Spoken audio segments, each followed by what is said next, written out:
Well, Ghana today joined the rest of the world to observe World Food Day. This year's theme is social protection and agriculture, breaking the cycle of rural poverty. Here in Ghana, small-scale farmers account for just about 80% of domestic production. This afternoon, we want to explore the contribution of smallholder farmers to Ghana's food security. On the phone lines is Philip Abayeri, his president of the National Association of Farmers and Fishermen Award Winners Association. Thank you very much for your time. In Ghana, agriculture, is the most important economic sector. That's employing more than half of the population. With the youth migrating to seek jobs in urban areas, what can be done to sustain and reignite the interest of the youth in agriculture? Mr. Bayeri, thank you very much for your time. My first question is, this country relies heavily on rain-fed agriculture, but we have just a few dams across the country. What can be done to sustain agriculture? Hello? Hello? Hello, Mr. Abayeri. Can you hear me?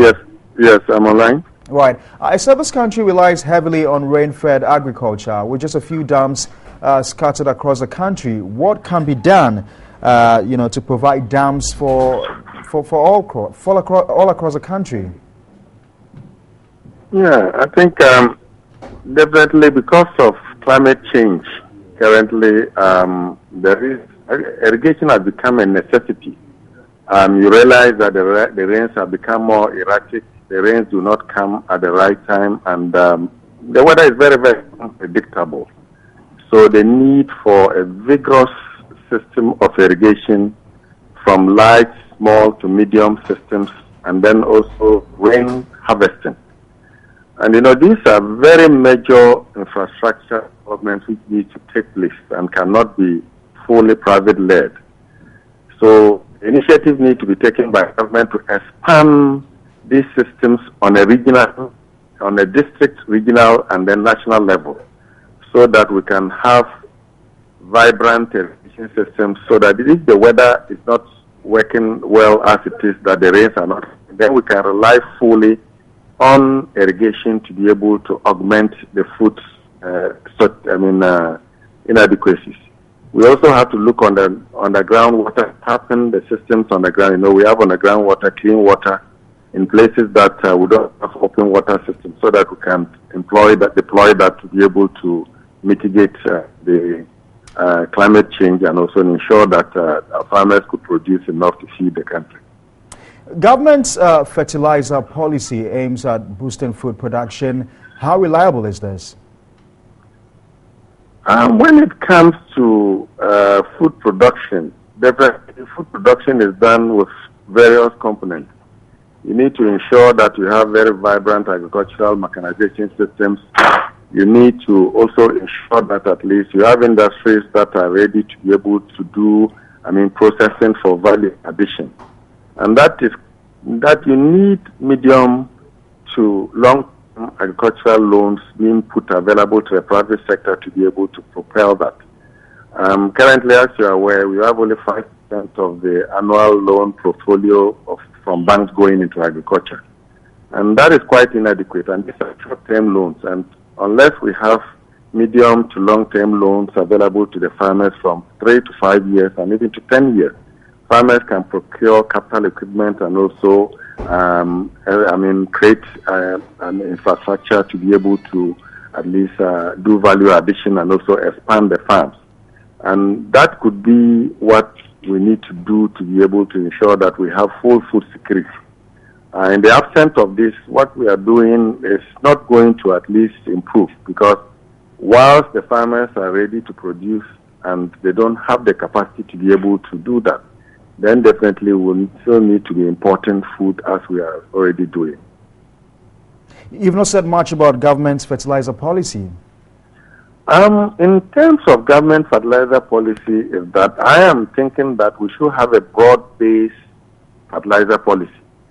And currently we have the Fertilizer and Seed Council, which has been put in place. And I think that fertilizer is a private sector activity. And over the years, we have advocated for government to, put in subsidies. And subsidies are good, not only on fertilizer, but in some areas that definitely need to prop up agriculture. But subsidies are normally not sustainable because it's good to rather create availability of fertilizer in the country so that now that we have a petrochemical industry, if we are producing fertilizer in Ghana, that could be a source of making fertilizer available to the farmers at an affordable cost. If we are assembling tractors and also assembling various categories of agricultural machinery in Ghana, that could also reduce the cost of agricultural machinery in the country. We need to look at long-term programs, not short-term programs like fertilizer subsidy. It's just for short term. But we need to look at the long-term sustainability of the policies that we are implementing. So that if we are able to do this, you have people in the ground providing the needed services to the farmers and also supplying the complements of the needs for the agricultural sector locally. You are reducing costs and subsidies will not be needed. And this is what we need to take as a challenge. We need to look at our food storage system. Because what currently we are producing, though inadequate, we are losing 40% in post-harvest losses in transportation. Mr. Bayeri, my final question to you, if you could just give me an answer in under a minute. We know that access to land remains a major problem. We've got estate developers who are taking over a chunk of the lands today. How does this threaten livelihoods and also affect food security here in Ghana? Let me be very clear to you that Ghana, if you look at the square kilometers of land in Ghana, we have enough land to be able to produce food. And if you look at, though estate development is also taking a chunk of the land, what we need to do is that we need to have agricultural land policy. And that land policy will designate some lands that cannot be used for estates. But they can be used for what we call agro estates. When you are doing estate, you keep, a particular chunk of the land for agriculture so that people can be fed. That is policy. All right. We can do that so that at least we have sustainable land use. But estate is not necessary. People need shelter. People need food. It's part of the basic needs. But then it's how we apply it. So land really is not a problem in Ghana. When people say, oh, land is a problem. When you want to do crop production in Ghana, you could produce 6 months and move from the land. You can do 1 year and move for the land. It's long-term acquisition of land that sometimes becomes very difficult because of the land tenure. Right. Yeah. Okay. Thank you. All right, sir. Thank you very much, Mr. Philip Bayeri.